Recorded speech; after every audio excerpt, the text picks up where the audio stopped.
Шашлыки с индейкой «Индилайт». Нежный румяный шашлык, сочные колбаски, яркие аппетитные стейки. Пользы со вкусом для всей компании. «Индилайт» – горячий гриль-сезон. Друзья, здравствуйте! Помните фильм «Покровские ворота»? Значит, в нем герой Леонид Броневого задорно исполнял куплет: «Вся Америка в страшном смятении, и Эйзенхауэр болен войной, но в публичных своих выступлениях говорит, что за мир он стеной». Эти стихи советский зритель слышал еще в 50-е. Их исполнял эстрадный артист Илья Наботов. Советская сатира по заданию партии в те годы высмеивала агрессивные планы американского империализма. Был разработан план мероприятий по усилению антиамериканской пропаганды. Там, в частности, есть директивы, тираж каких авторов увеличить, какие темы предложить для обсуждения на радио и телевидении. Ну, например, капиталистические монополии США, вдохновители политики агрессии. И все в таком духе. Голливуд, в свою очередь, стращал коммунистами, как, например, в фильме «Ниночка», где главная героиня бежит на Запад, запугивал детей атомной угрозой, как в мультике «Пригнись и накройся», где школьников учили садиться под стол и накрывать головы газеты. После Хиросимы, конечно, так себе защита. США и Советский Союз обвиняют друг друга в насаждении марионеточных правительств, в тотальной слежке, во вторжении государства в частную жизнь и прочих грехах. Всплески взаимной антипропаганды будут наблюдаться в 50-е и 80-е, как реакция на обострение противостояния. И наоборот, в периоды потепления отношений будут появляться фильмы о сотрудничестве советских и западных спецслужб. Будут появляться картины совместного производства, ну типа «Красной палатки», например. Но в какой момент что-то пошло не так? Как США и Советский Союз, бывшие союзники в войне против Гитлера, почти на полвека стали врагами? Сегодня мы поговорим о холодной войне. Ну, друзья, прежде чем мы начнем, я хочу вам напомнить еще раз о том, что алгоритмы YouTube изменились. Чем больше вы напишите комментариев, как плохих, так и хороших, тем лучше алгоритмы YouTube отреагируют на это, и наш сегодняшний урок истории увидит больше зрителей. И еще одно. Мы сегодня будем говорить о политике, о политологии. 30 августа будет фестиваль нашего журнала «Чтиво» на хлебозаводе. И я буду брать интервью у одного из замечательных политологов наших. Скоро будет лайнап, а билет вы можете приобрести по ссылке в описании. Ну, давайте вернемся к холодной войне.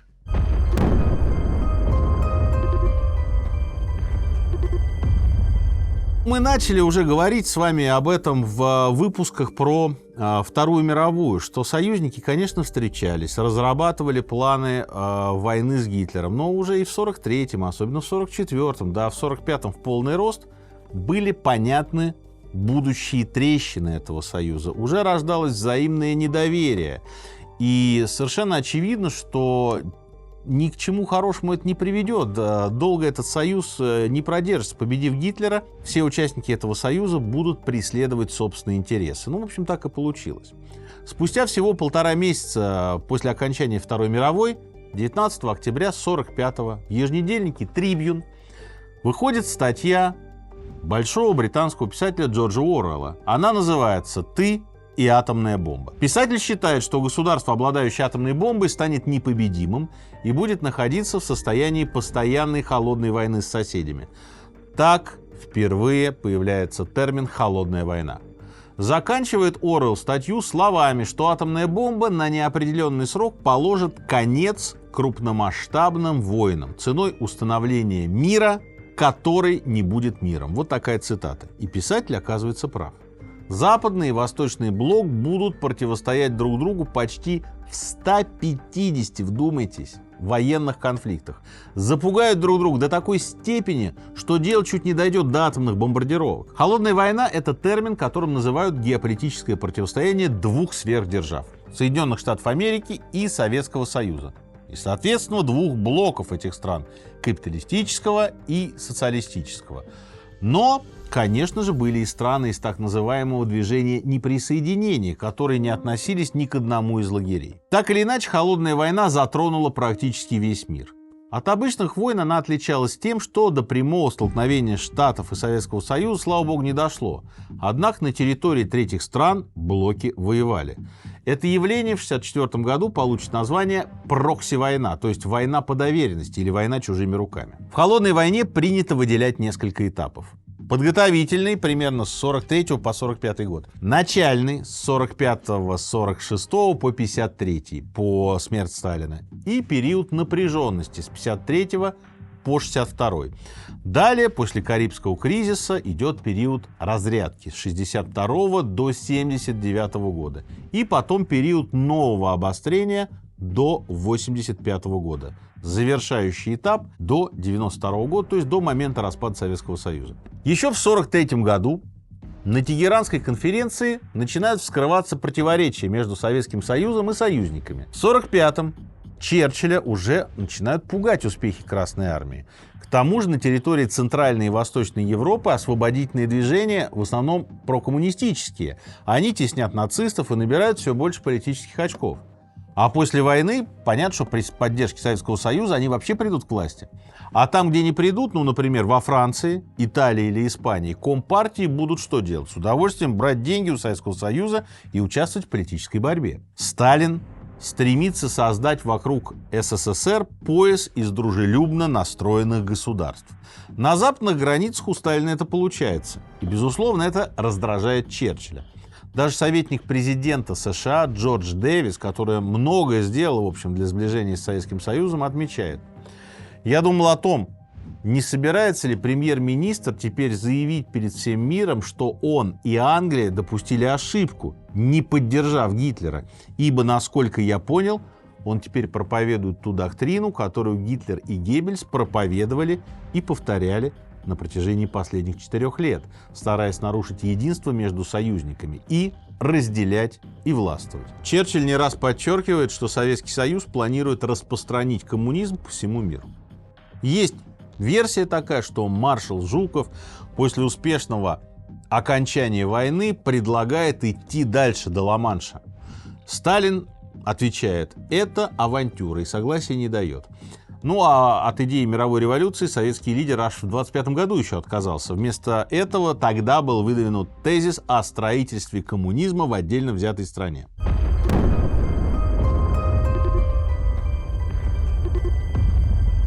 С французского языка название главного Петербургского музея переводится как «место уединения». Однако оно десятилетиями входит в топ самых посещаемых учреждений мира. Да, друзья, речь про Эрмитаж. Но знаете, поначалу никакого противоречия не было. До середины 19 века Эрмитаж полностью соответствовал своему названию, ведь посещать музей могли лишь избранные.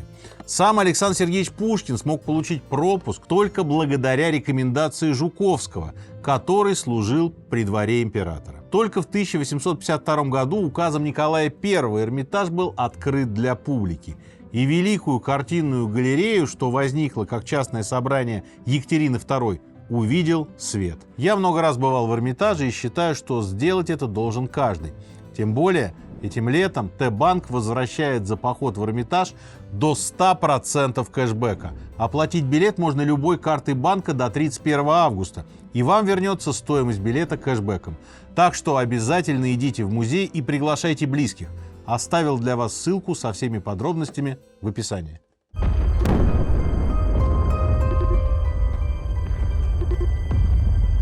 Коминтерн был распущен в 1943 году. Вместо него создадут Коминформ в 1947. И вот, учитывая сложные отношения с коммунистическими партиями, коллеги Сталина задались вопросом: а он вообще точно коммунист? Черчилль в своих воспоминаниях утверждает, что договорился со Сталином о разделе сфер влияния и даже подал вождю записку. Я о ней уже рассказывал в выпусках про Вторую мировую войну. И там были, значит, просчитаны проценты советского влияния. Там в Румынии у Советского Союза 90%, 10% у стран Западного блока. В Болгарии 75/25, в Венгрии и Югославии 50/50, в Греции, например, у Советского Союза 10, а 90 у Англии и так далее. И якобы Сталин поставил на записке галочку: И британский премьер-министр воспринял это как знак согласия. Очевидно, что Черчилль готовился к противостоянию. Ну, например, доподлинно известно, что он поручил разработать операцию «Немыслимая». То есть, что это такое? Это операция нападения на советские войска и вытеснения их из Европы. Понятно, да, что у военных вообще всегда должен быть план на случай войны. Но тут, вы знаете, даже Объединенный комитет начальников штабов Великобритании предупреждает, что вообще-то, господин Черчилль, боевые действия против советской армии – это долго и дорого. Тогда Черчилль пугает, что русские будут иметь возможность продвинуться до Северного моря и Атлантики. План разрабатывают аж за 2 недели, то есть, посмотрите, какая скорость. Он готов к 22 мая и предполагает, что британцы начнут военные действия против Советского Союза, вытеснят советские войска с занятых территорий и, возможно, чисто гипотетически, как выражается премьер-министр, втянут Советский Союз в Третью мировую войну. Первая фаза военных действий называется «Быстрый успех». Успеть надо до холодов. Ну, такой план был и у Наполеона, и у Гитлера. Все хотели успеть до холодов. Предполагается, что, значит, в войне будут участвовать британцы, канадцы, американцы, поляки и даже, внимание, 12 немецких дивизий, да-да, тех самых гитлеровских, которые стоят в Дании и Шлезвиг-Гольштейне, которые сдались войскам союзников. Дивизии эти еще не реформировали. И вот Черчилль хочет назначить начало операции на 1 июля. Британские военные понимают, что успех, конечно, сомнителен. Красная армия, конечно, понесла большие потери, но это самая сильная армия на континенте, самая мощная сухопутная армия. Советский Союз хорошо вооружен. В авиации он превосходит Британию в 1,5 раза. В Балтийском море, да, у англичан перевес, но там курсируют советские подлодки. В общем, Черчилля убеждают не идти на конфронтацию со Сталином. Тогда политик просит разработать оборонительный план. Откуда мы об этом знаем? Благодаря знаменитой кембриджской пятерке и агенту X Сталин о планах узнает и тоже начинает готовиться к обороне. По приказу Сталина Жуков передислоцирует войска и приводит их в боевую готовность за день до предполагаемого нападения британцев. Есть еще одна причина, по которой план откладывается. Америке нужно, чтобы Советский Союз вступил в войну с Японией. Сталин дал такие обещания. И вот большая тройка должна снова собраться. На 17 июля 1945 года назначена третья и последняя конференция с участием лидеров США, Советского Союза и Великобритании. На этот раз в городе Потсдам под Берлином. На встрече обсуждается что? Обсуждаются репарации, послевоенное устройство Европы, судьба Германии, судьба стран, которые воевали на стороне Германии и ее союзников. Накануне 16 июля в 19 часов 30 минут по среднеевропейскому времени военный министр США Генри Стимсон получает шифрограмму. Больного оперировали. Диагноз не вполне ясен, но результаты более чем удовлетворительны и уже превосходят ожидания. На следующий день за обедом все тот же Стимсон кладет перед Черчиллем листок. На листке написано: «Младенцы родились благополучно». В ответ на озадаченный взгляд Черчилля, что это вообще происходит-то, военный министр отвечает: господин премьер-министр, это значит, что эксперимент в американской пустыне удался. Атомная бомба теперь реальность. И в тот же день новый президент США Трумэн сообщает об испытаниях мощнейшего оружия Сталину. За разговором внимательно наблюдает Черчилль. Его, понятное дело, волнует реакция Сталина. Дальше он пишет, после этого уже, что на лице Сталина сохранилось благодушное выражение. Я подошел к Трумэну и спросил: ну как все прошло? Он не задал мне ни одного вопроса, ответил Трумэн. Ну и в этот момент Черчилль и Трумэн посчитали, что Сталин просто не понял вообще, о чем речь идет. Позднее Трумэн даже приписывал ему слова одобрения. Но на самом деле Сталин просто кивнул. Он, конечно же, знал о том, что готовится взрыв атомной бомбы, знал из сообщений разведки. Мы об этом уже тоже рассказывали. 25 июля подводятся итоги выборов в Великобритании. Британцы к этому моменту уже устали от карточной системы. Страна почти банкрот, экономика в ужасающем состоянии, а партия Тори во главе с Черчиллем реальной программы по восстановлению экономики не предлагает. В итоге вот этот вчерашний военный премьер-министр, человек, который повел за собой нацию, проигрывает выборы. И партия его консервативная проигрывает выборы, и премьер-министром становится глава лейбористов Этли. Он продолжает переговоры в Потсдаме. Это на какое-то время дает разрядку в отношениях Москвы и Лондона, потому что Черчилль уже со Сталиным совершенно не сходился, и более-менее американцы, сначала Рузвельт, а потом Труман, растаскивали их. Конечно, там не было публичных конфликтов, но тем не менее отношения были напряженные. 2 августа конференция завершается, а уже 6 и 9 августа американцы сбрасывают атомные бомбы на Хиросиму и Нагасаки. Мы об этом вам рассказывали в отдельном выпуске, он есть на канале. Сталин получает известие на даче. Его дочь видит, что отец в беспокойстве. Понятно, что атомная бомбардировка не столько военная необходимость, сколько знак для советской стороны. Штаты сильней. В беседе с американским послом Гарриманом Сталин ничем своего волнения не выдает и отмечает, что, по мнению советских ученых, создание бомбы было очень трудной задачей. А сам распоряжается послать в разрушенные города 2 сотрудников разведки. Когда разведчики рассказывают Берии, а Берия рассказывает Сталину о том, что нет воронок от бомб, но разрушение чудовищное, а от людей вообще пыль осталась, Берия сначала называет их паникерами. Однако Сталин распоряжается ускорить исследования атома, которые ведутся с 30-х годов. 20 августа Госкомитет обороны учреждает первое главное управление при СНК СССР для руководства атомным проектом. Возглавляет его Борис Ванников. Одновременно создается специальный комитет для руководства всеми работами по использованию внутриатомной энергии урана. Курирует его Берия, научный руководитель проекта Курчатов. Сталин как-то спрашивает ученого, почему тот очень мало чего просит для работы. Курчатов оправдывается. Я же понимаю, все, страна пострадала, вокруг разруха, мы восстанавливаемся после войны. На что Сталин ответил ему: дитя не плачет, мать не разумеет, что ему нужно. Просите все, что угодно. Отказа не будет, только дайте бомбу. В то же время внешне отношения с Америкой пока ок. В августе 45-го Сталин приглашает в Москву Дуайта Эйзенхауэра. И вот во время всесоюзного парада физкультурников Сталин даже просит генерала подняться на трибуну Мавзолея, откуда генерал 5 часов наблюдает за шествием. Потом ему в лучших традициях показывают совхозы, колхозы. Дальше генерал посещать Ленинград. И потом в мемуарах он будет довольно искренне писать, что в городе, в общем, мало целых домов, и он будет восхищен стойкостью ленинградцев. Очевидно, да, что и прием радушный, и воспоминания Эйзенхауэра самые теплые. Всего через пару месяцев, в октябре 45-го, американский генерал по приказу президента Трумана приступит к разработке плана «Тоталити». Это что за план такой? Превентивный удар по Советскому Союзу. Этот удар предполагает внезапное нападение и уничтожение 20-30 атомными бомбами 20 крупнейших советских городов. Самое главное – уничтожение советской военной промышленности. Современные западные историки считают, что план этот, конечно, был блефом. У США никакого ресурса, никакого достаточного количества бомб не было. И, собственно, и произвести бы они их не успели.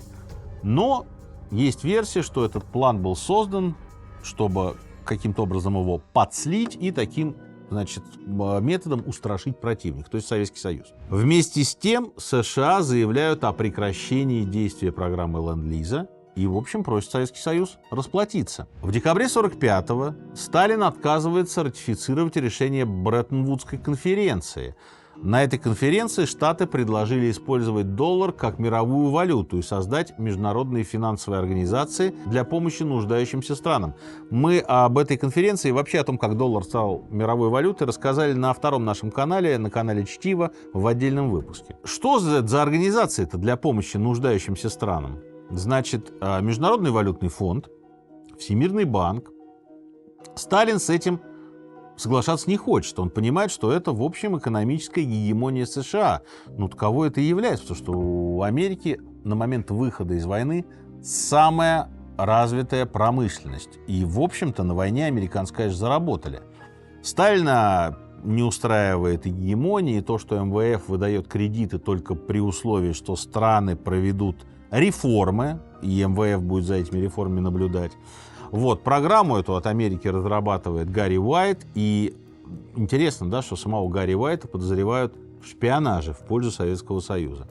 В общем, понятно, что американский план интересов Советского Союза не учитывал. МВФ распределяет квоты и голоса между участниками. Страны Большой Пятерки, то есть это кто? США, Британия, Советский Союз, Китай и Франция, получили по 250 голосов плюс 1 голос за каждые $100 тысяч квоты. Дальше, получается, штаты Англии и Франции все вместе имеют чуть более 46% голосов. То есть решение Москвы не учитывалось бы в любом случае.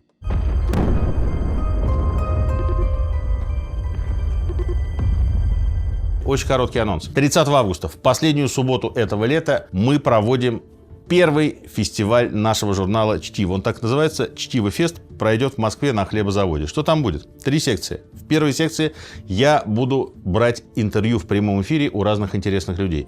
Во второй секции будет гастрономическая зона. В третьей секции будет 2 музыкальных сцены. На одной будут молодые исполнители, на другой будут уже такие мэтры нашей эстрады, как сказали бы раньше. Я первых 2 музыкантов уже готов сейчас анонсировать. Это Валерий Сюткин и Найк Борзов. Музыкантов еще будет огромный список, поэтому успевайте купить билет. Хлебзавод не резиновый, туда не влезет больше определенного количества людей, поэтому билеты здесь по ссылке в описании.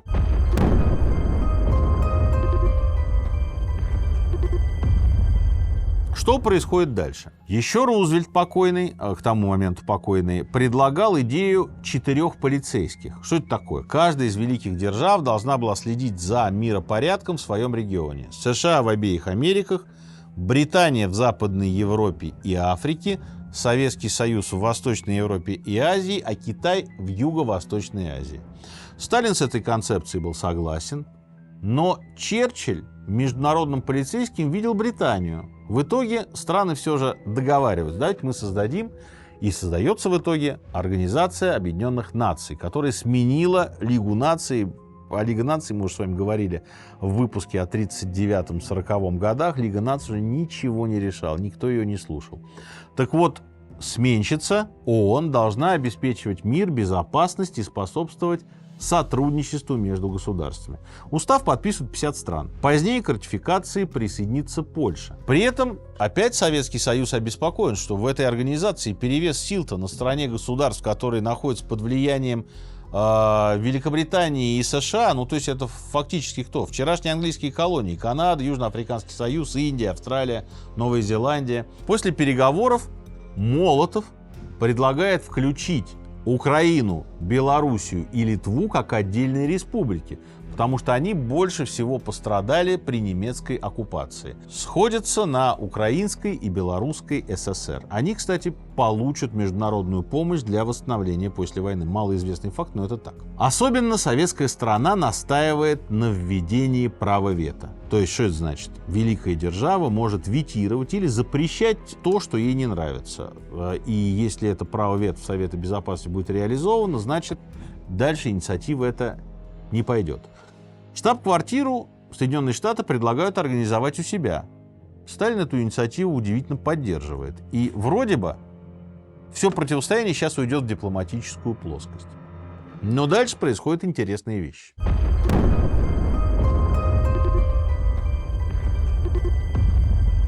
«9 февраля 1946 года Сталин выступает с предвыборной речью. И в частности там говорит: развитие мирового капитализма в наше время происходит через кризисы и военные катастрофы.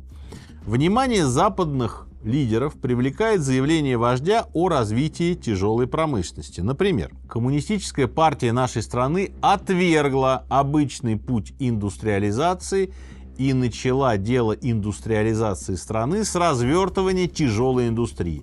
Если рассматривать речь внимательно, то это скорее рассуждение об итогах Великой Отечественной, об ускоренных темпах пятилеток, о выплавке чугуна и так далее.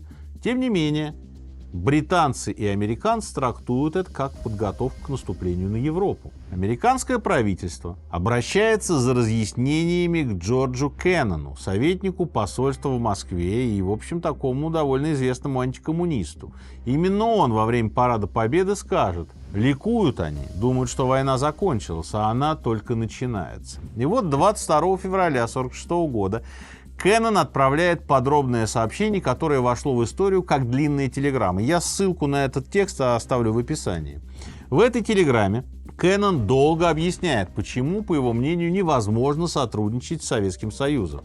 Русские понимают только силу, эта страна никогда не знала дружественного соседства, или она там не знала поистине устойчивого равновесия независимых сил.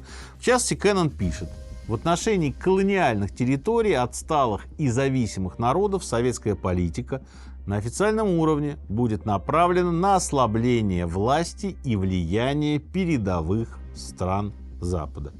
И в заключение. Недостаточно просто заставить народы следовать нашему примеру в развитии политической деятельности.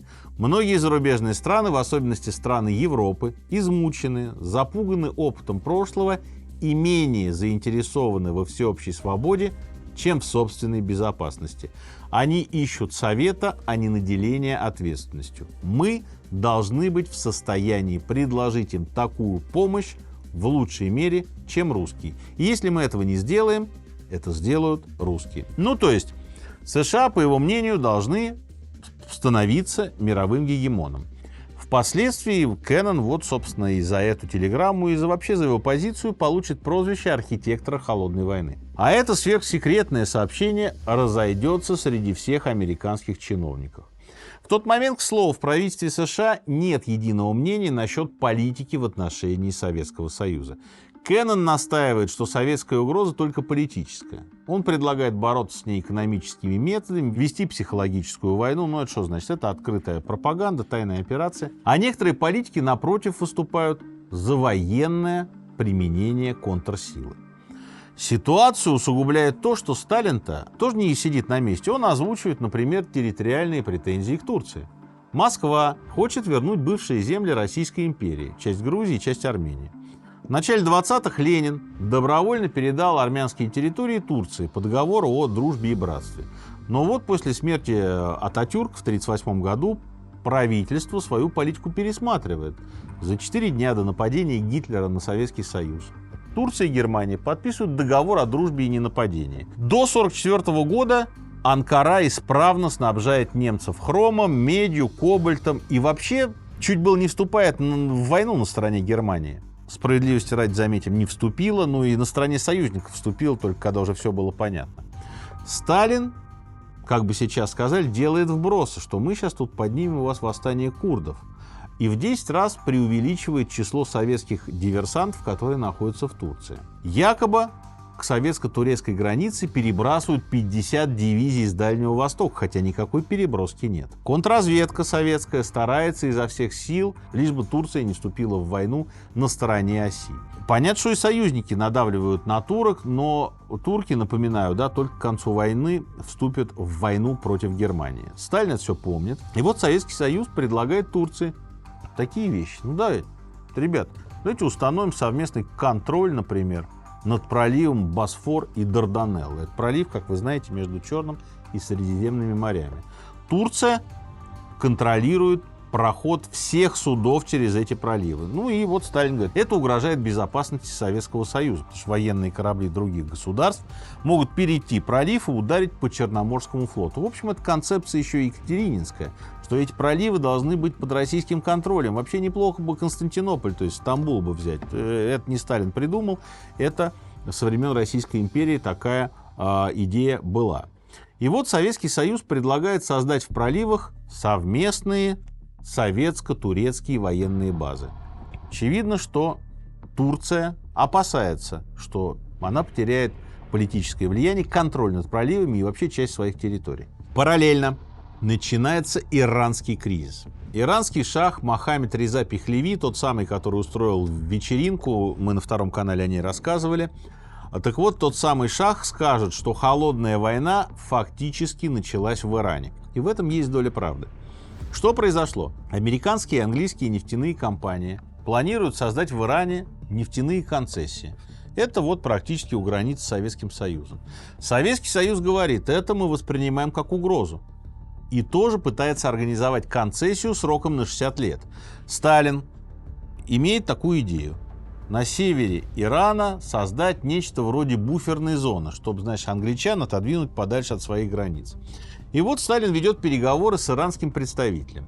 Британия, в свою очередь, давит на ирландский парламент, и в результате Меджлис, то есть парламент Ирана, прекращает любые переговоры о концессии. При поддержке Советского Союза иранский Азербайджан, это область внутри Ирана, требует у Ирана автономии и 1/3 мест в парламенте. Это территория, на которой издавна живут азербайджанцы. На тот момент это больше трети населения Ирана. Они недовольны отношением к себе со стороны центрального правительства. И вот начинается речь: давайте воссоединимся с советским Азербайджаном. 16 ноября азербайджанцы поднимают восстание. Советский контингент восставших поддерживает, не дает иранской армии войти в регион, блокируют дороги. Меджлис получает фактически ультиматум о предоставлении иранскому Азербайджану автономии. Организовано местное азербайджанское правительство, проводятся реформы, но правительство иранского Азербайджана международным сообществом не признается. Дальше понятно, что Тегеран и Москва обмениваются нотами протеста.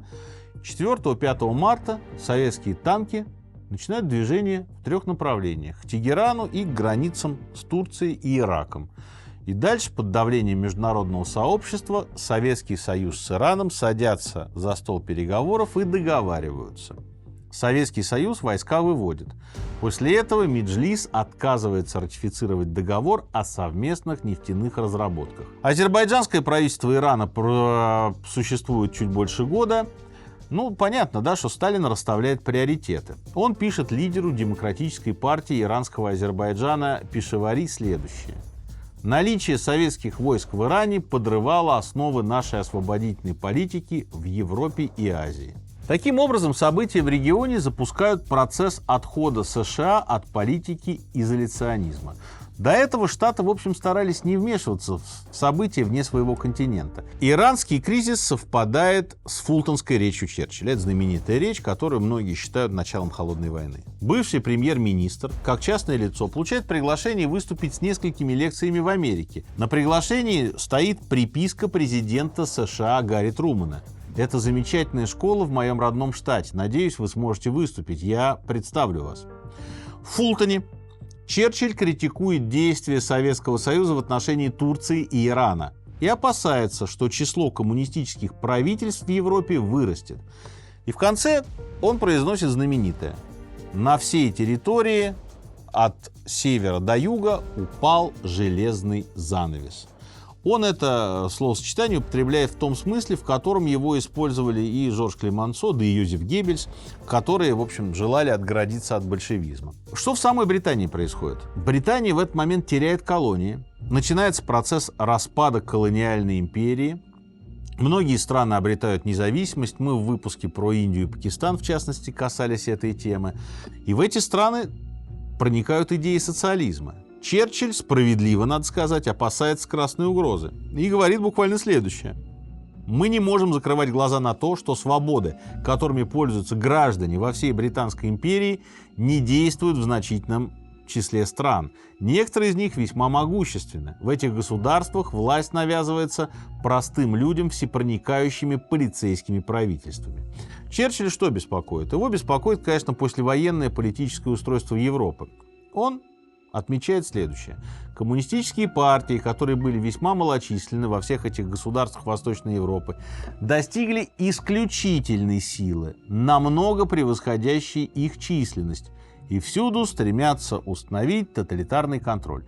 Почти все эти страны управляются полицейскими правительствами и по сей день, за исключением Чехословакии, в них нет подлинной демократии. По колониальной политике Британии, о сожалении, о том, что мы тут были вообще колонизаторами половины мира, Черчилль не упоминает. Сталин внимательно изучает перевод речи Черчилля. В газете «Правда» выходит разгромная статья историка Тарле, а еще через 3 дня интервью с самим Сталиным, в котором он сравнивает Черчилля, например, с Гитлером. И говорит буквально следующее: немецкая расовая теория привела Гитлера и его друзей к тому выводу, что немцы, как единственно полноценная нация, должны господствовать над другими. Английская расовая теория приводит господина Черчилля и его друзей к тому выводу, что нации, говорящие на английском языке, как единственно полноценные, должны господствовать над остальными нациями мира. Ну и вот, собственно, все понятно. С этой точки начинается противостояние. Пойдем дальше. Греция. Там в разгаре гражданская война между двумя армиями. Армией правительства и коммунистической армией. На стороне правительства выступают США и Великобритания. На стороне Компартии Советский Союз. США уже имеют план по вводу в Грецию своего контингента и объявляют регион важным для национальных интересов. Что происходит? Британия грекам помочь больше не может, потому что денег просто на это нет. И вот под предлогом помощи Греции и Турции в марте 1947 года Трумэн обращается к Конгрессу США. Президент просит выделить $400 миллионов, чтобы помочь свободным народам, сопротивляющимся внешнему давлению. Ну, понятно, что намек на Советский Союз. Трумэн утверждает, что победа коммунистов в гражданской войне в Греции поставит под угрозу политическую стабильность Турции. Ну, казалось бы, какое вам дело до Турции и до Греции? Ну, как мы уже сказали, это время сверхдержав. И туда, куда заходит Советский Союз, будет заходить Америка. И наоборот. Трумэн делает вывод о том, что если в Турции начнутся проблемы, это подорвет политическую стабильность всего Ближнего Востока. Но Сталин понимает, что коммунисты в Греции проиграют. И от прямого вмешательства Советский Союз воздерживается. Война заканчивается поражением коммунистов. И дальше доктрина Трумэна вот эта окончательно утверждает политику сдерживания коммунизма. А основной гегемон в Западной Европе больше не Великобритания. Теперь это Соединенные Штаты.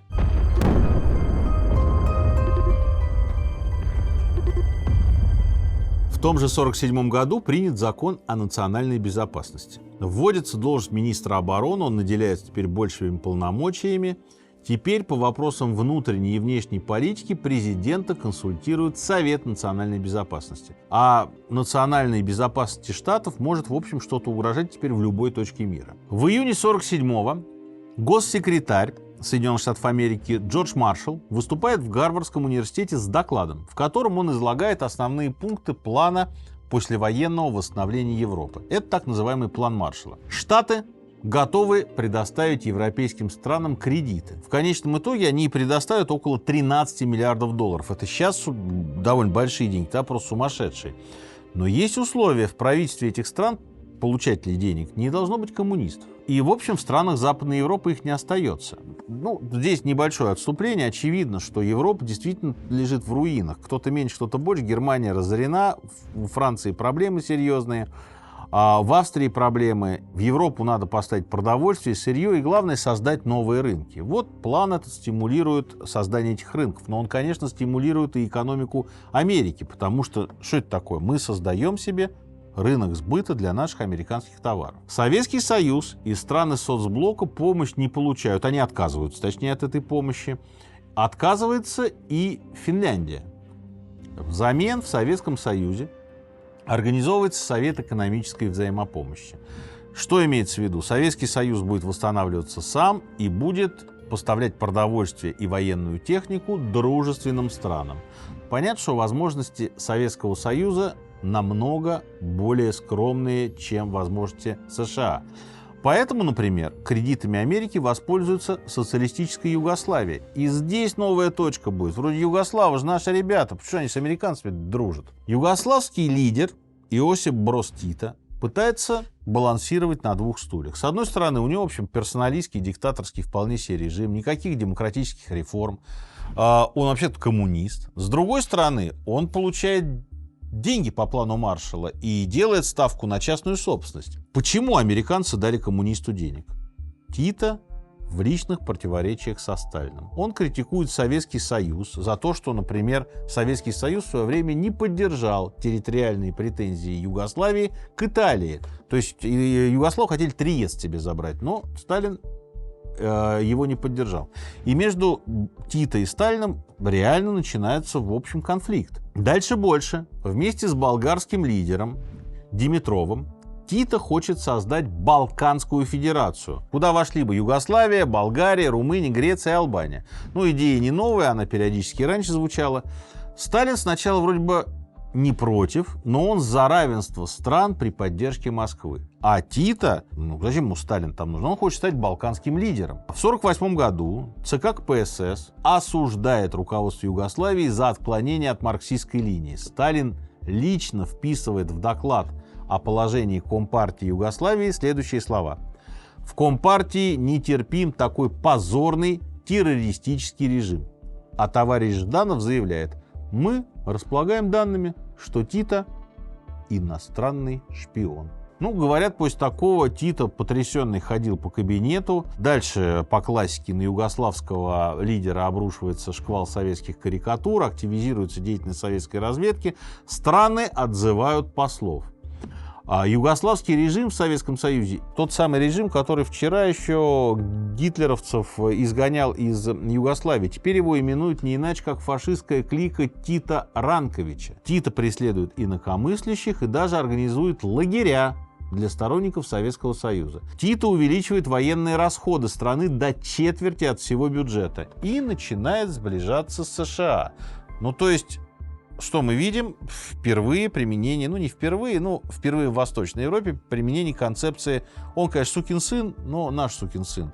Даем деньги диктатору, лишь бы он был против Советского Союза. Лучше складываются отношения Сталина и албанского лидера Ходжи. Британия постоянно предлагает Албании помощь, однако формально Албанию не признает. Руководство Албании от денег отказывается и просит помощи у Советского Союза. Но помочь напрямую значит нарушить договор о невмешательстве, который Советский Союз заключил с Британией. Поэтому формально Албании хлеб поставляет Югославия. Советский, конечно, хлеб. Боеприпасы и снаряжение привозят с трофейных складов из Польши. Ходжа – сталинист. Благодаря этому Советский Союз получает прекрасный подарок – базу для подводных лодок в Адриатическом море, недалеко от города Влёра. В Польше в этот момент тоже просоветское правительство. Польский комитет национального освобождения. Но мы же помним с вами, что в Лондоне еще сидит правительство в изгнании. И объединить вот эти два правительства, капиталистическое правительство в изгнании и коммунистическое Польши, не получается. Сталин, естественно, признает коммунистов. В обмен на территории Украины и Беларуси, отошедшие Советскому Союзу в 1939 году, Сталин передает полякам исторические славянские земли, которые оказались под властью немцев. Это Силезия и Поморье. Там что важного? Там месторождение каменного и бурого угля, медная руда, цинк, олово. Это, к слову сказать, почти треть современной территории Польши. Важно отметить, что и Британия, и США новое коммунистическое правительство Польши признают. Президентом Польши, а позже и первым секретарем ЦК стал коммунист, говорят, даже в прошлом агент НКВД, Борислав Берут. Дальше Советский Союз и Польша подписывают договор о дружбе. Советский Союз передает полякам полученное в качестве репарации промышленное и сельскохозяйственное оборудование на сумму, где-то эквивалентную $1 миллиард. Советский Союз в экономику Польши вкладывается, как говорится, основательно. Чехословакия после войны тоже становится страной-сателлитом Советского Союза. Однако из-за засухи и роста цен народ начинает возмущаться. Страна вроде от плана Маршалла отказалась, а денег-то нет. И в 1948 году там разгорается шестидневный правительственный кризис. Компартия организовывает митинг, на улицу выходит 100 тысяч демонстрантов, они, несут плакаты «Долой министров-реакционеров! Да здравствует единство трудящихся! Хотим правительство Клемента Готвальда, без реакционных министров». Просоветский премьер-министр заставляет президента Бениша подать в отставку. Несмотря на просьбы Готвальда, Советский Союз отказывается развернуть военные учения даже у границ Чехословакии. Советских военных в стране на тот момент нет. Кризис разрешается мирным путем. Но западные страны быстрее начинают проводить действия плана Маршалла в Европе. Потому что, слушайте, Польша, Чехословакия, дальше что, Австрия, что ли? Надо быстрее разворачиваться. Но самый главный вопрос – это Германия. Страна фактически поделена на 4 части. Советская, американская, французская и британская оккупационные зоны. США и Британия принимают решение объединить свои зоны. И таким образом появляется так называемая бизония. Не в смысле, что там бизоны водятся, а биз, то есть 2 зоны. Позже к ним присоединяется французская территория. Теперь западная часть Германии – это тризония. Советский Союз ставит вопрос об особом урегулировании для Западного Берлина. Потому что Западный Берлин, посмотрите на карте, Германию-то поделили на две части, а Западный Берлин находится со всех сторон, окружен советской зоной. Он тоже разделен на 4 подконтрольных территории, и там теперь тоже 3 зоны. Капиталистический блок, значит, этот вопрос об урегулировании в Берлине отклоняет и решает создать фактически отдельное государство. Дальше больше. В 1948 году в западной части Германии проводится денежная реформа. Цель проста – обуздать черный рынок и получить, в общем, контроль над экономикой. Получается такая интересная вещь, что в советской части города, в советской оккупационной зоне есть продукты, и советская сторона говорит о том, что у нас здесь будут остмарки для восточной части. Западные территории эту остмарку не признают, но люди из западной части приезжают закупаться в восточную часть, потому что там больше продуктов, они дешевле. И, соответственно, начинает некое подобие кризиса образовываться. Советский Союз в ответ начинает проверять документы американских солдат. А американские солдаты, в свою очередь, перекрывают поставки из западной зоны в советскую. Советский Союз вводит запрет вообще на все перемещение. На перемещение продуктов питания, на перемещение угля из Западной Германии в Западный Берлин. То есть фактически Сталин вводит сухопутную и водную блокаду города. Остается только воздушное сообщение. Вот что пишет в своем дневнике один из жителей города. В Западном Берлине введены жесткие нормы экономии электроэнергии. Остановлено движение электричек. Трамваи, троллейбусы и поезда метро ходят только с 6 часов утра до 6 вечера и с огромными интервалами. В жилые дома электричество подается только на 2 часа утром и на 2 вечером. Запрещена подсветка магазинных витрин. Жители Западного Берлина могут покупать товары в советской зоне. И начинается паника, слухи о голоде. И дальше понятно, что из советской зоны начинают жители Западного Берлина пытаться вытащить продукты. Граница перекрывается. И вот эта изоляция имеет только один путь воздушный. Потому что Западный Берлин по-другому продукты никак не доставишь. И начинается строительство знаменитого воздушного моста. Самолетами в Берлин передается продовольствие, передается топливо. А для детей создаются знаменитые изюмные бомбардировки. То есть как создаются? Пилоты на маленьких платках, на маленьких мини-парашютах скидывают конфеты, шоколад, изюм. Одна из девочек тоже вела свой дневник, она вспоминала, что есть хотелось постоянно. И все рыскают в поисках консервов. Потом ее и 16 других детей эвакуировали тем же самым бомбардировщиком по воздушному мосту. Операция сложная, и, в общем, Берлин накормили. Напомню, в Германии жесточайшая разруха и прям самый настоящий феноменальный голод.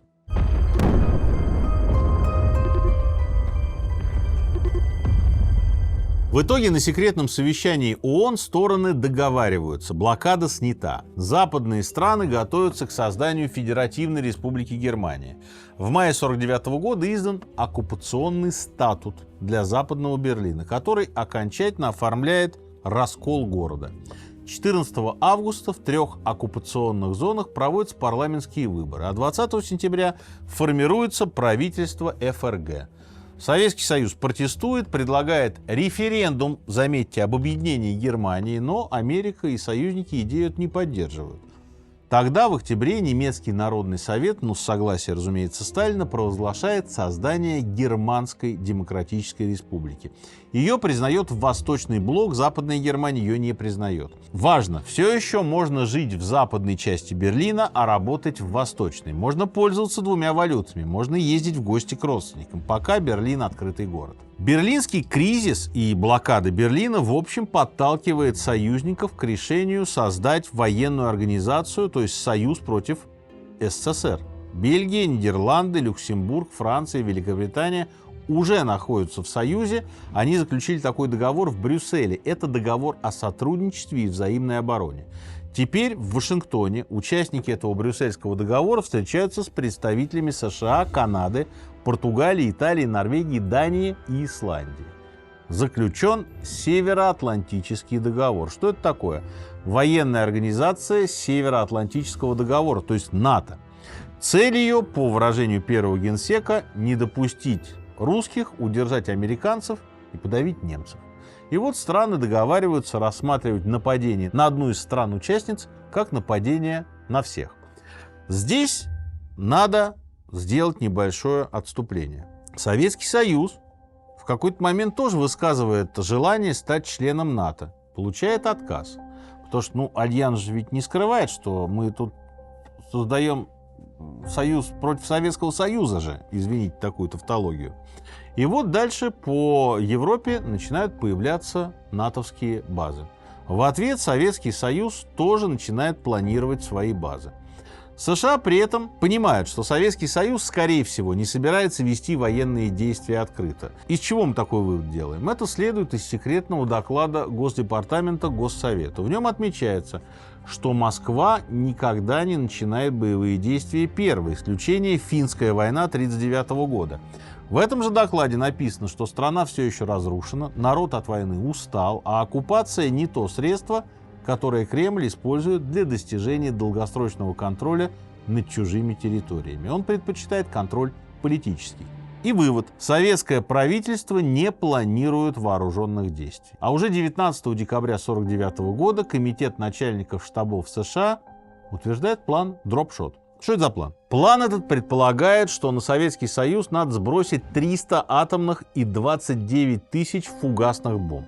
Начало войны назначено на 1 января 1957 года. Это вполне серьезный документ. Надо сказать, что такие планы возможной войны против Советского Союза Америка разрабатывала по несколько штук в год. Причем войны не только на европейской территории, но и в Юго-Восточной Азии.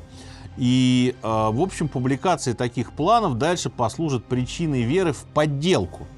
Так называемый план Даллес. Текст этого плана надерган из всяких художественных произведений. Но, тем не менее, значит, вот в российском обществе это станет символом борьбы Штатов с Советским Союзом. Никакого, на самом деле, фиктивного этого плана Даллеса, не знаю, зачем он вообще был выдуман, потому что достаточно посмотреть историю и увидеть, что планы оперативные были и у Великобритании, и у Соединенных Штатов Америки. Причем они совершенно разные были. Там планы прямого вторжения, либо планы, например, ответного удара. То есть, когда в локальном конфликте государства неверно понимают друг друга, Москва начинает какие-то военные действия, в ответ мы, Соединенные Штаты Америки, начинаем атомную бомбардировку. Сталин предлагает заключить с правительствами США и Великобритании специальное соглашение об определении районов оккупации Японии после победы. Да, это по аналогии с Германией. Предложение это отклоняется. Молотов потом скажет: мы же что теперь, получается, стали не нужны? Но, тем не менее, Советский Союз получает 56 островов Курильской гряды и создает Южно-Сахалинскую область. Япония, забегая вперед, земли эти не признает и считает их до сих пор своими северными территориями. Советский и японский мирный договор так до сих пор и не заключен. Декларация о прекращении войны подписана в 1956 году, однако торг за острова продолжится. Обратная ситуация у Японии с Америкой. В Японии действует Верховное командование союзных держав. Его возглавляет знаменитый генерал МакАртур. У Советского Союза и Китая совещательные голоса. С 1945 по 1947 год проходит этап реформирования Японии. Состоятся показательные судебные процессы, токийский процесс, разоружение. Но дальше начинается восстановление японской экономики. Очевидно, что островное государство нужно как такой плавучий авианосец или один из основных барьеров против коммунизма в Азии. Позже премьер-министр Японии действительно назовет страну таким непотопляемым авианосцем Соединенных Штатов Америки. В разное время американцы будут использовать острова как военные базы, в частности, во время конфликта между Южной и Северной Кореей. В 1947 году Штаты фактически пишут японцам новую конституцию. Император теперь политического влияния не имеет. МакАртур, как ответственный за регион, проводит земельную реформу. Передает наделы мелким фермерам, отбирая их у крупных землевладельцев. Почему отбирает? Понятно, что эти землевладельцы крупные поддерживали японский военный режим. МакАртур пытается раздробить крупные японские и промышленные финансовые конгломераты. Идет переориентация на свободный рынок. Штаты начинают поставлять на острова продовольствие. Понятно, что без американской помощи Японии грозит голод. Япония по этому договору, по новой конституции, должна демонтировать военные предприятия и разоружиться. Но Штаты этот процесс прекращают. И, кстати, надо вот что заметить. Америка сначала хотела денонсировать власть императора, его божественное происхождение, но впоследствии от этой своей идеи отказалась, потому что, конечно, нужен был император для того, чтобы показать, что Япония существует, и с императором можно, в общем, вести диалог. Дальше, в 50-е годы, начинается Корейская война. У нас о Корейской войне есть выпуск, ну давайте коротко.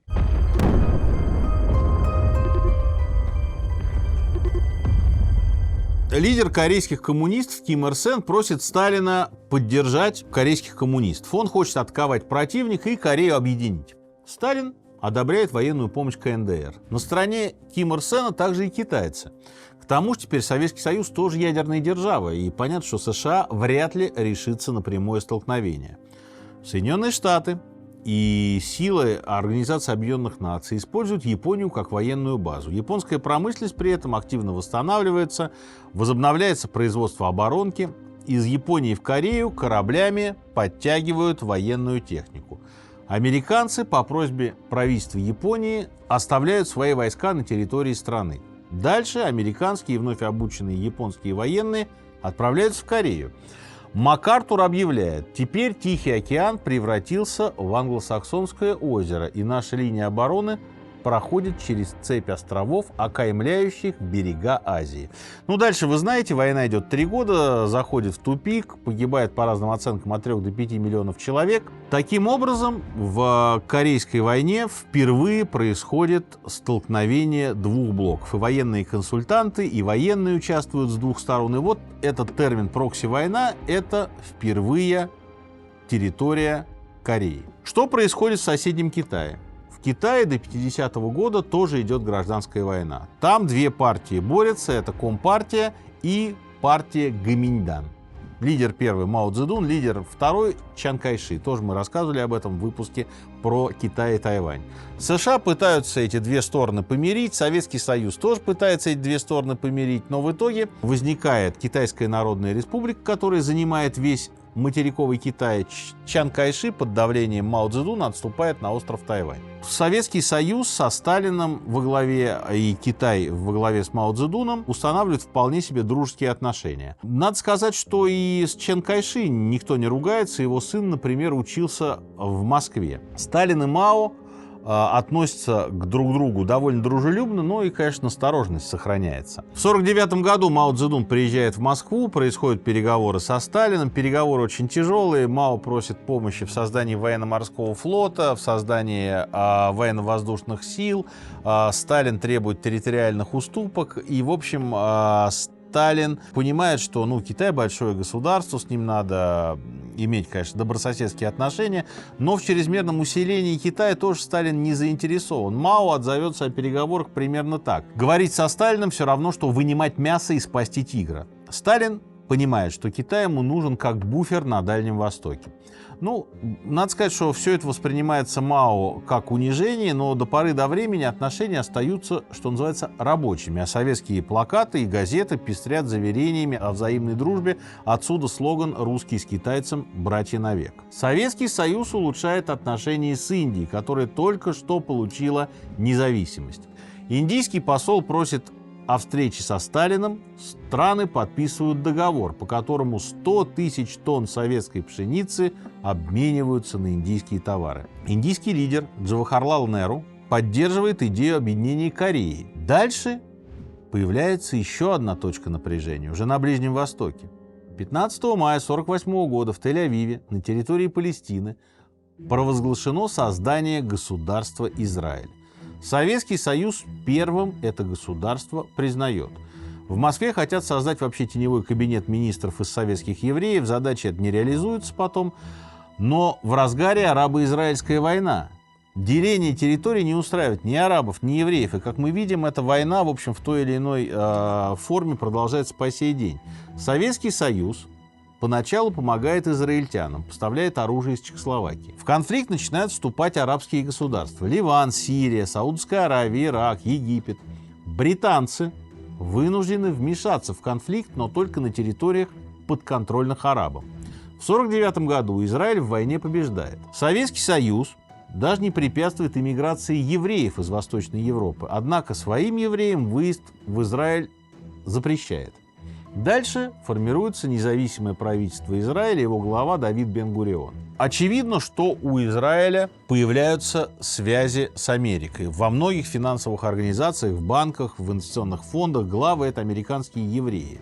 И, в общем, Америка поддерживает это молодое государство и поддерживает его экономику. После прихода к власти независимого от Москвы израильского правительства, после вот этой вот кооперации с Америкой, в Советском Союзе начинается вот эта вот знаменитая кампания против безродных космополитов.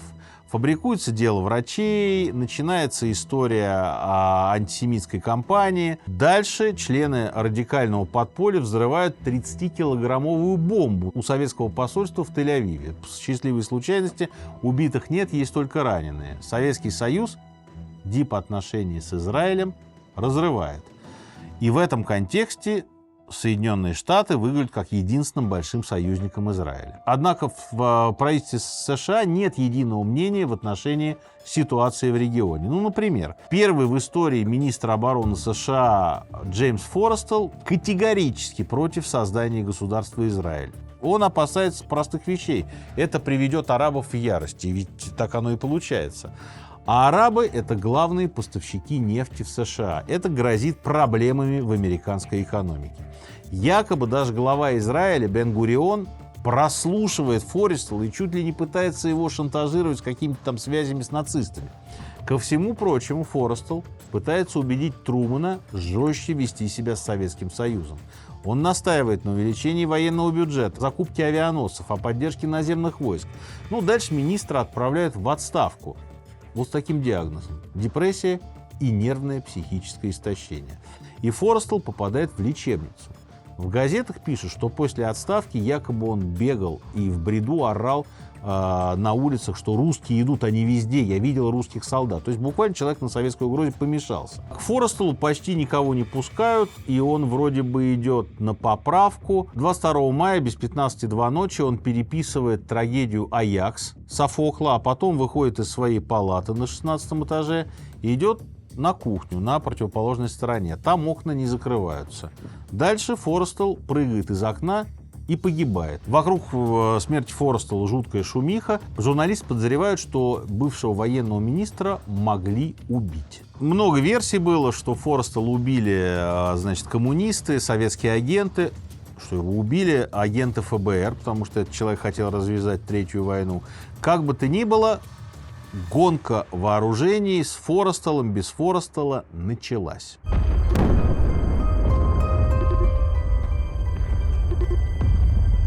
В 1949 году в Семипалатинске проходит испытание советской атомной бомбы. Американский самолет фиксирует взрыв до официального объявления. Благодаря появлению советского ядерного оружия установлен паритет сил. Но вот августовским днем 1951 года за ворота тюрьмы Синг-Синг выходят двое детей, 4 и 8 лет. За руки их ведет адвокат. Это мальчики Майкл и Роберт, дети Юлиуса и Этель Розенбергов. Мы делали о них отдельный выпуск. Розенберги арестованы по обвинению в передаче чертежей атомной бомбы Советскому Союзу. Их казнят на электрическом стуле. В контексте холодной войны важно отметить, что в этот момент во всем мире идут демонстрации в поддержку супружеской пары.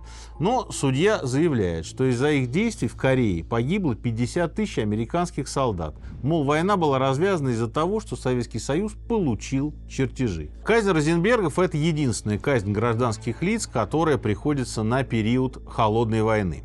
Также этот период в Америке называется «Охота на ведьм» или «маккартизм» по имени политика Джозефа Маккарти. И в частности, Розенберги, конечно, были использованы американской пропагандой как вот такое знамя, что русские идут, у них везде шпионы. Справедливости ради, Трумэн сдерживал антикоммунистические инициативы сенатора, а Эйзенхауэр уже не стал. Под запретом оказывается 30 тысяч книг, людей подозревают в симпатии к коммунизму, лишают загранпаспортов, начинают предателей искать повсюду, в составе Верховного суда, в Министерстве юстиции. Против маккартизма выступают политики, журналисты. На телевидении Маккарти начинают обвинять в подтасовке фактов. Даже, в общем, Эйзенхауэр в какой-то момент его публично осуждает. Об этом есть прекрасный фильм «Доброй ночи и удачи» с Джорджем Клуни. Посмотрите его, если вы его еще не видели. Тем не менее, охота на ведьм охотой на ведьм, но поводов для взаимных подозрений у Америки и Советского Союза огромное количество. В 50-е, в 40-е американские спецслужбы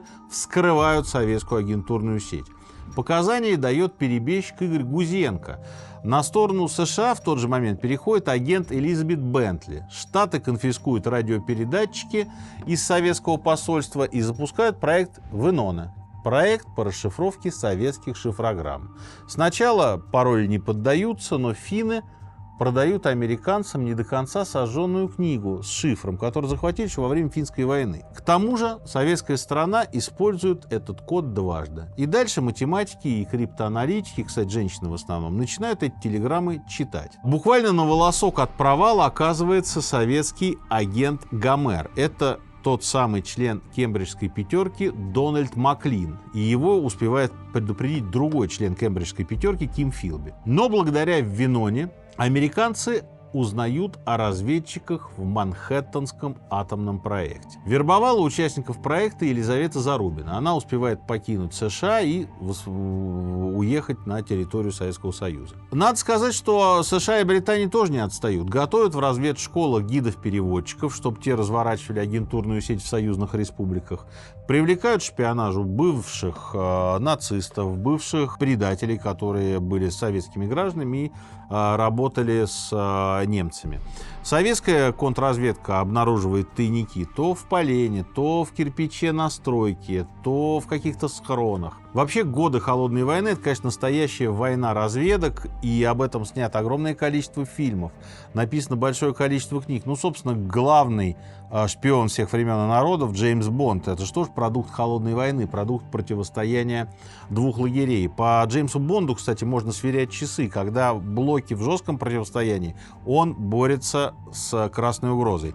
Когда идет разрядка, он борется с какими-то злодеями, и иногда даже советские генералы ему помогают. То есть Джеймс Бонд — это, конечно, тоже продукт Холодной войны. С 50 по 53 год администрация Трумэна повышает расходы на оборону втрое, с 5 до 14% национального бюджета.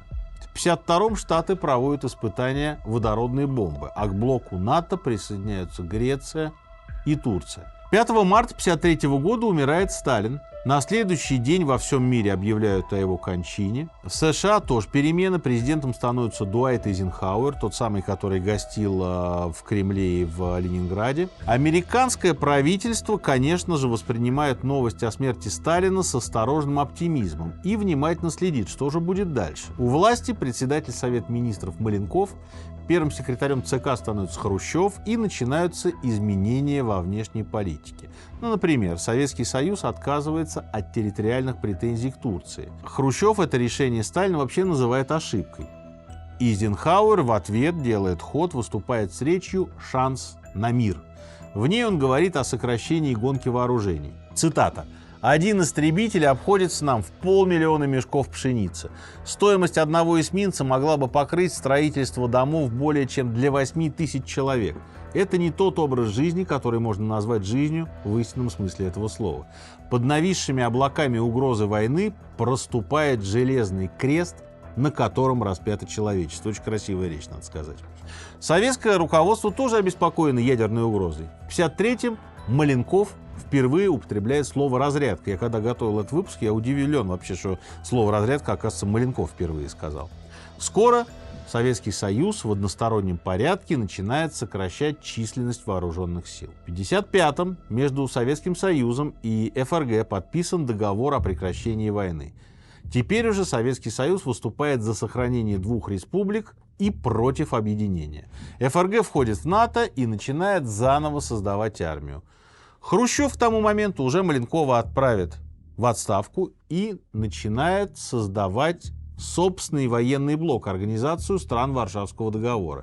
Теперь мир официально двуполярный. В Организацию Варшавского договора, помимо Советского Союза, собственно, как организатор входят Румыния, Чехословакия, Болгария, Венгрия, Польша, Албания и ГДР. Югославия не войдет. ГДР создает национальную народную армию. Страны Варшавского договора готовы воевать с НАТО и в случае нападения на кого-либо из стран-участниц готовы оказать жертве агрессии немедленную помощь всеми необходимыми средствами. Очевидно, что это противостояние уже военное. Говоря о Югославии, конечно, Хрущев пытался вернуть в социалистический лагерь и Югославию.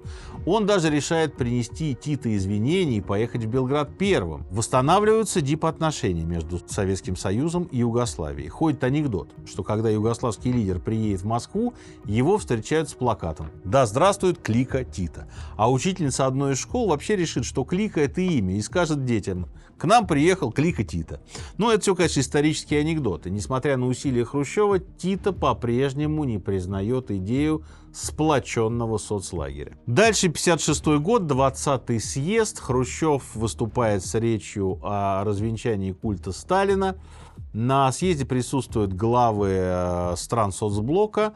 Албанский лидер Хаджа в знак протеста покидает зал заседаний. Он от переживаний даже не смог на похороны Сталина приехать, а тут такой удар, Сталина буквально развенчали только что. Вместе с албанским лидером из зала выходит глава Госсовета Китая Чжоу Энлай. Мао Цзэдуна десталинизация тоже раздражает.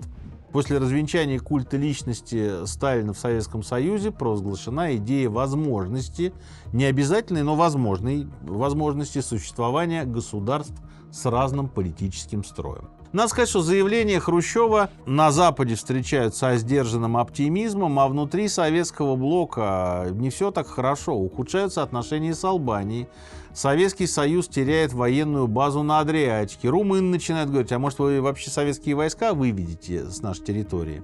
На этом фоне активизируется Польша. В июне в городе Познань начинаются выступления.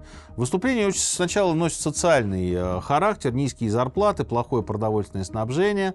Дальше демонстранты требуют освобождения политзаключенных и немедленных демократических реформ. Демонстрация перерастает в восстание с требованием хлеба и свободы. Правительственные здания кидают бутылки с зажигательной смесью, камни, палки. Организаторы восстания начинают выдавать демонстрантам оружие. В ответ правительство подтягивает 10 тысяч солдат и офицеров и 400 единиц бронетехники. Выступления подавляют. Советское руководство, конечно, напрягается. 18 октября 1956 года министр обороны Советского Союза Георгий Жуков издает секретный приказ о приведении в боевую готовность северной группы советских войск. Дислоцирована она на территории как раз западной и северной частях Польши, а также о приведении в боевую готовность краснознаменного Балтийского флота. Танковая дивизия выдвигается к Варшаве, а 19 октября Владислав Гомулка избран на должность первого секретаря ЦК. На него давят Хрущев, Молотов, приезжает Микоян, Каганович. Уже возникают стихийные отряды самообороны. Но руководители Советского Союза и Польши находят компромисс. Гомулка выступает перед толпой в 400 тысяч человек в Варшаве и обещает демократические реформы. В октябре, а именно 23 октября 1956 года, вспыхивает Венгрия. Сначала в Будапеште идет мирная демонстрация, но потом на этой демонстрации появляются антиправительственные и антисоветские лозунги. Народ недоволен низким уровнем жизни. Через 2 часа восставшие начинают громить казармы, полицейские управления, захватывают оружие на складах. Начинается раздача винтовок всем желающим. Коммунистов хватают, избивают, кого-то расстреливают, кого-то убивают. Какая-то часть военных переходит на сторону восставших. Венгерское командование приказывает не стрелять, чтобы избежать кровопролития. И дальше, в общем, восстание разрастается, часть солдат венгерской армии разоружена, боеприпасы и оружие кому-то не выдают. Ситуация выходит из-под контроля правительства Венгерской Народной Республики. Правительство отправляет телеграмму в Москву с просьбой о помощи. 24 октября советские войска выдвигаются к Будапешту. Советское руководство главным образом раздражает тот факт, что Конгресс США выделяет $100 миллионов на подрывную деятельность в странах соцлагеря, что засылаются диверсанты, что под Мюнхеном войска на американской базе приведены в боевую готовность. И вот на фоне всего этого советские войска входят в Будапешт. Ну, понятно, что на улицах баррикады. Реакция венгров разная. Ну, понятно, что кто-то там рад тому, что вошли советские части, кто-то не рад. Но при этом, если мы венгров спросим, наверное, те там свидетели или отцы тех венгров, которые были в тот момент в городе, они расскажут лучше. По факту, в центре города восстание. Венгерские восставшие ведут прицельный огонь с чердаков. Советские войска открывают огонь по мятежникам. Венгры требуют свободы, они не хотят оставаться в советском блоке. Какая часть венгров хочет оставаться, какая не хочет, мы доподлинно, конечно, этого никогда не узнаем. Но, тем не менее, дальше восстание охватывает другие города Венгрии. Где-то из тюрем выпускают политических, где-то из тюрем выпускают уголовников. Но по факту в стране, в общем, начинается полномасштабное восстание. Советские войска готовятся к штурму Будапешта. Глава Венгрии Имре Надь с повстанцами договаривается. После перестрелок 30 октября советские части из Будапешта выходят. Правительство Советского Союза принимает декларацию об основах взаимоотношений с социалистическими странами. В частности, цитата такая: «Советское правительство готово вступить в соответствующие переговоры с правительством Венгерской Народной Республики и другими участниками Варшавского договора по вопросу о пребывании советских войск на территории Венгрии». По факту восстание с советскими войсками подавлено, американцы и австрийцы в конфликт не вмешиваются, советская сторона объявляет восставших фашистами, хартистами по фамилии Миклоша Хорти, это венгерский союзник Гитлера. В ответ венгры называют советские войска оккупантами, и в какой-то момент Имре Надя вызывают в Москву на переговоры, и там на переговорах ему говорят, что советское руководство, в общем, принимает решение сформировать новое правительство, потому что вы ситуацию под контролем удержать не можете. Очевидно, что Москва Венгрию выпускать не хочет. Жуков разрабатывает операцию «Вихрь», и 4 ноября 1956 года, 4 часа 15 минут, в Будапешт подтягивается 30 тысяч военных, более 1000 танков, 800 орудий. По оценке советской стороны, восставших 15 тысяч. По оценке венгров, до 50 тысяч. Формируется новое венгерское правительство, которое возглавляет Янош Кадар, он абсолютно промосковский человек. К 11 ноября восстание полностью подавлено. Однако еще где-то до декабря часть повстанцев продолжает подпольную борьбу. За участие в восстании с 1956 по 1960 год венгерские суды вынесут 300 смертных приговоров. В том числе будет казнен Имре Надь. В ноябре-декабре 1956 года Генеральная ассамблея ООН принимает ряд резолюций, которые призывают Советский Союз прекратить вооруженные нападения на народ в Венгрии и прекратить вмешательство в венгерские внутренние дела. Из Венгрии бежит более 200 тысяч человек. Бегут в основном в соседнюю Австрию. Проблем беженцев встает и в Австрии, и в Югославии, даже в Румынии. Правительство Кадара не признается. Венгрия оказывается в международной изоляции. И вообще сам венгерский вопрос с повестки в ООН будет снят аж в 1962 году. А в 1963 в Венгрии будет проведена полная амнистия для участников восстания.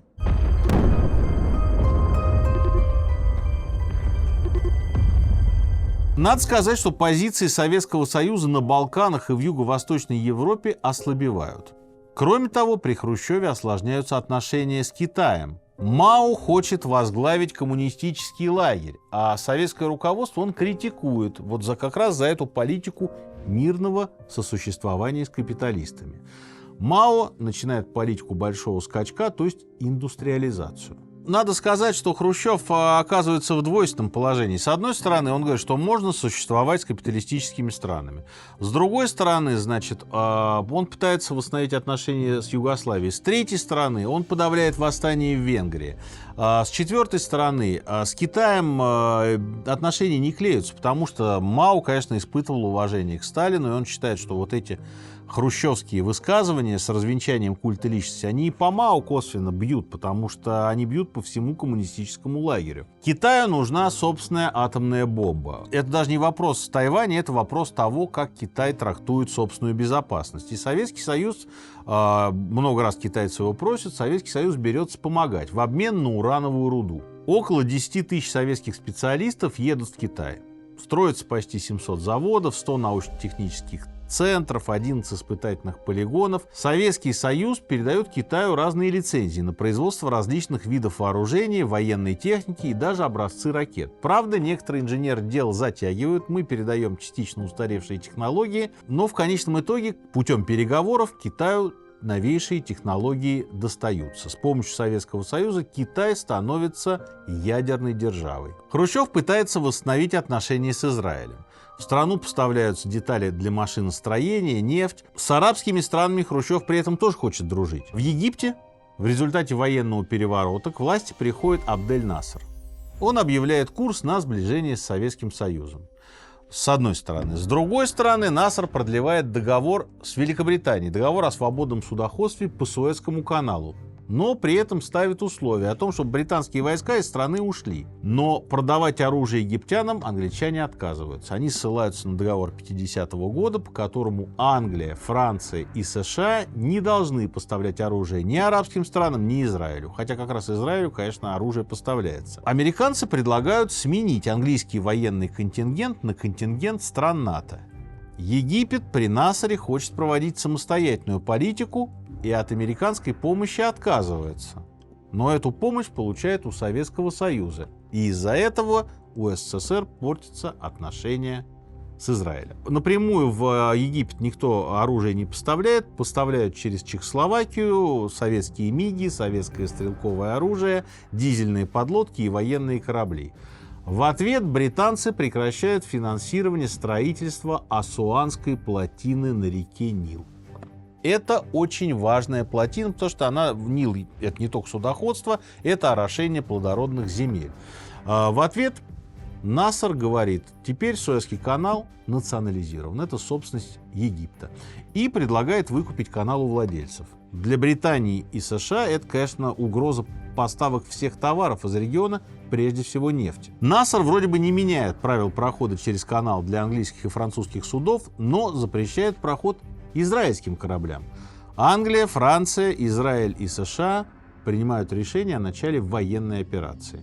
Израиль атакует египетские суда, США предлагают через ООН прекратить израильскую военную кампанию, но Франция и Британия накладывают на это решение вето и предлагают обеим сторонам отвести войска на 30 километров.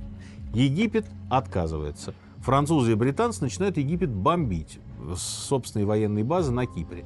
Эта операция носит название «Мушкетер».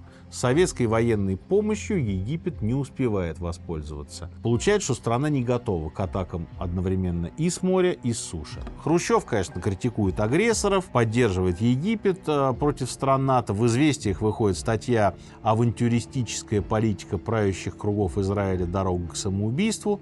Но тем временем франко-британо-израильская армия блокирует египетские войска с моря и фактически громит их на суше.